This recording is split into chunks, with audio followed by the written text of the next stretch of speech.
Malayalam super speakers WhatsApp ഗ്രൂപ്പിലുള്ള എല്ലാ സുഹൃത്തുക്കൾക്കും നമസ്കാരം. ഞാൻ പ്രകാശ്, പാലക്കാട് നിന്നും.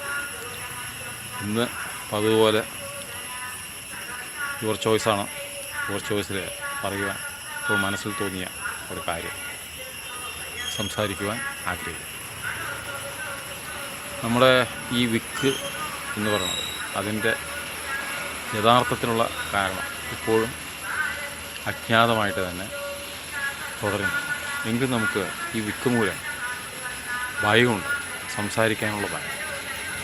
അത് നമ്മളെ പല സന്ദർഭങ്ങളിലാണ് നമ്മുടെ ജീവിതത്തിൽ ഉണ്ടായിട്ടുള്ളതും ഇനി ഉണ്ടാകാൻ പോകുന്നതുമായ പല പ്രധാന സന്ദർഭങ്ങളിൽ ആ ഭയം നമ്മളെ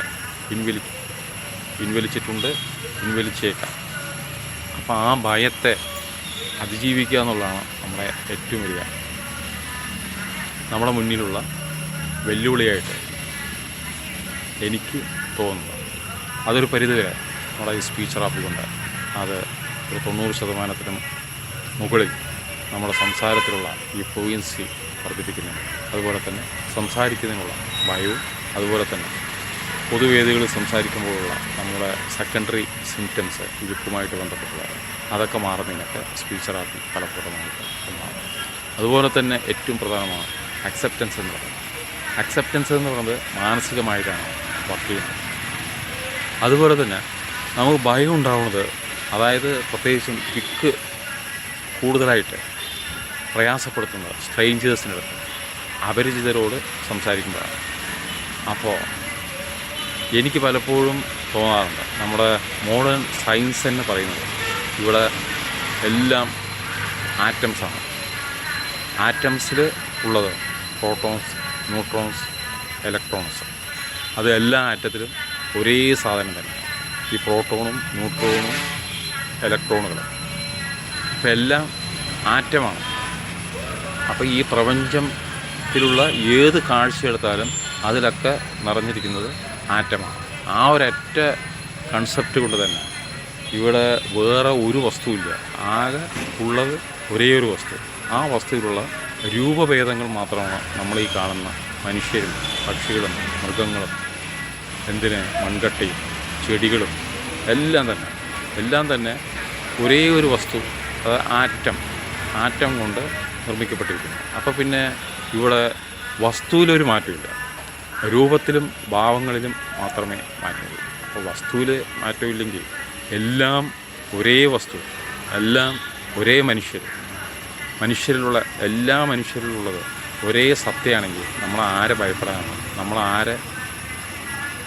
നമ്മളെക്കാൾ ഉയർന്ന തരത്തിൽ കാണാനാണ്? സാധാരണ ഈ വിക്ക് നമുക്ക് ഹയർ അതോറിറ്റീസ്, വലിയ ഓഫീസർമാരോട്, അല്ലെങ്കിൽ വലിയ വളരെ സീരിയസ് ആയിട്ടുള്ള ഈ ഗ്രൂപ്പ് ഡിസ്കഷനിൽ നമ്മളെക്കാൾ പദവിയിലിരിക്കുന്നവർക്ക്, നമ്മളെക്കാൾ